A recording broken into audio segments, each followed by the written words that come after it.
Masisukume sakhe iTheku lolu hlelo ulwethulela ngezilokotho ezinhle umkhandlu weTheku sisuke sithi masisukume sakhe iTheku siyabingelela njengenjwayelo suke sinjalo ngolesibili suke samukela ke umeya weTheku usodolopha ukhansela uCyril Xaba noNkosi ohlelweni lwethu uma sithi masisukume sakhe iTheku noNkosi asikubingelele emsakazweni uKhozi FM. Shenge akubingelele mfethu ngibingelele noShandu Kandaba nabalaleli boKhozi FM kumasisukume sakhe iTheku. Thank you very much for having me. Hayi uyazi ngaphambi singene nje ohlelweni lwethu sisigxile namhlanje siyafisa ukubongela thina njenge VABS nomthiyabe sikhuluma nje ukuthi ayi kulempela sonto esibuya kuyona ayi iTheku oloholayo belimatasatasa ngendlela eyisimangaliso eJesus Dome bekunama awards ama Agrisita Agricultural Awards sakubona khona bekunosjava uyayibona into enjengalo ePlayhouse igcwele zonke la indawo zeTheku lezo nayi la ibhola Pirates igame ama semifinals sawabona bekune comedy show bekunegcwalisa uKhuzani la stadium Black Coffee Botanic Gardens uyabona nje kuninga iTheku oliholayo belimatasatasa nje ngithi ake sikubongela. No mina ngibonga nje abantu baseThekwini ngoba babaphathe kahle bonke labantu bebekade bevakashela lapha eThekwini nabo basiphatha kahle okusho ukuthi bashiya imessage kubona ukuthi kumele babuye futhi bazobana yonke lemicimbi abayihlele lapha eThekwini. Ngibonga nje ukubambisana ngibongeke nemsakazi njengoba sibambisane nje ukuthi sisakaze ukuthi iziphi inhlelo njengeTheku esinazo ukuze abantu bakwazi nabo ukuthi bazi online nama programs eTheku. Nonkosi siyabona njalo ukuthi umbidlango wokukhulisa umnotho kudaleke namathuba omsebenzi uyaqhubeka la eThekwini izolo bulapha eCatteridge niyothula intuthuko ezoletha izimboni zokuthutha impahla kuleya ndawo logistics hub awusichazele kabanzi ngalentuthuko izokwenzani kuthina njengezakhamuzi zaseThekwini.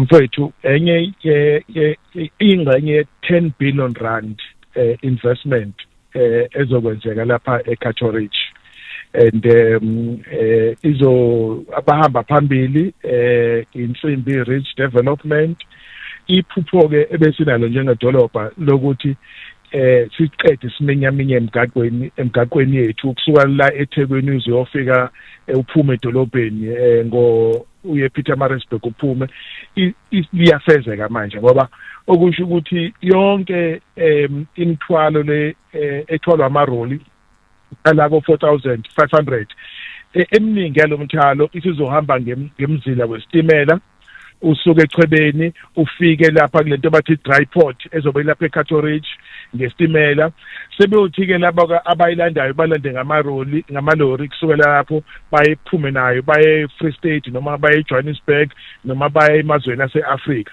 kanjalo nemthwalo usuka kuona lezo ndawo lezo nalowo mazwe azosuka ifikele lapha edry port ithulwe lapho masingena ngesitimela isuke lapho iye eChwebeni lethu and lokho ke kuzokwenza lephisa nengozi ebekade zenzeka emgaqweni yethu uzovula ke inkihli yamathuba emsebenzi uma le development isenzeka ngisho nje ukuthi ngesikhathi senziwa umsebenzi izoba la ku 5000 izothi mayisiphelile lentuthuko imisebenzi ibalelwe lapha ku 10000.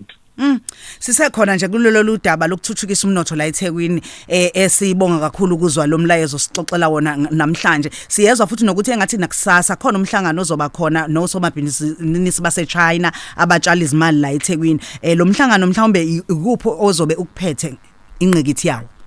Mfethu ngithe angibabize bonke labo somabhizinisi abaseChina and I think seChina nje nginesivumelwano engiyisayina nabaseChina and akhombisa intshisekelo yokuzotshala izimali bavule bakhe imisebenzi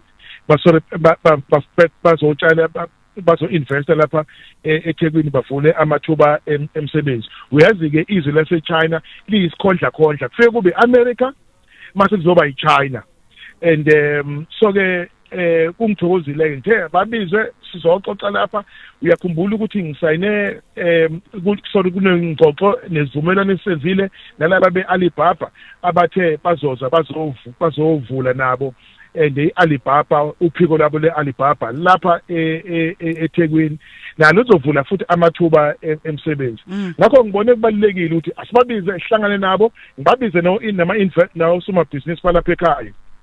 Ngoba ngifisa ukuthi uma sisayine agreement izwe nezwe noma isithi nesithi sikungabi agreement esala kuphela kumeya nomeya noma upresident nopresident kodwa siyenze ibe people to people, university to university, and business to business, and port to port, and cultural groups to cultural groups as ama exchange, and konke lokho kuzoba ingxenye yohlelo engilibambile nengithuthukisayo la njengomeya ukuze iTheku lethu livelele kuyo yonke imkhakha kulamazwe esibambisene nawo.